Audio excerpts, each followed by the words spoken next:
જાણો છો, મને એક વખત માટે એવું લાગતું હતું કે હું આ કંપનીનો સુપર હીરો છું, જે ઉડીને આવે, સમસ્યાનું હલ કાઢે અને આગળ વધે. પણ પછી મેં આ કંપની, આ ટીમ અને મારા કાર્ય વિશે ઘણો વિચાર કર્યો અને મને એવું લાગ્યું કે ઘણા લાંબા સમયથી હું બસ આગળ વધવાની દોડમાં જ વ્યસ્ત હતો. હા, મને એમ હતું કે તમે લોકો મેનેજ કરી લેશો, પણ પછી મેં એ જોયું કે બીજા કોઈ વરિષ્ઠ કાર્યકારી આગળ આવ્યા જ નથી અને તમે તો રાહ જોઈ રહ્યા છો કે કોઈ આવે અને તમને માર્ગદર્શન આપે. મારી વગર સંઘર્ષ કરી રહ્યા હતા.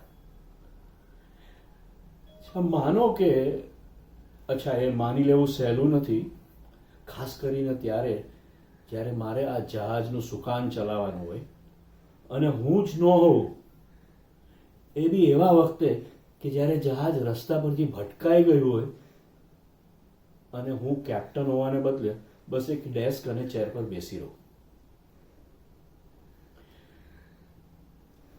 પણ હવે એ બદલાશે, એ બી આજથી જ. આ પ્રોજેક્ટ પૂરો ના થાય અને બધી જ સમસ્યાનું નિવારણ ના નીકળે ત્યાં સુધી હું કોઈ પણ જગ્યાએ જવાનો નથી. તમે ડિઝર્વ કરો છો કે કોઈ આવે અને તમને સાચું માર્ગદર્શન આપે. અચ્છા, ચિંતા નહીં કરતા, તમારે વધુ સમય માટે મને સહન નહીં કરવું પડે. હું એ બિન બોલાવ્યા મહેમાન જેવો નથી થવાનો કે જે ક્યારેય જવાની વાતો જ ના કરે.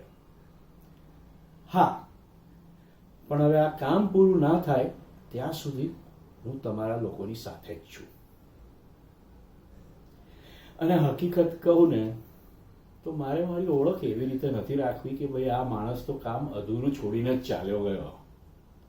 હવે એ વસ્તુ શું છે, ક્યારે સારી નથી લાગતી, હે ને?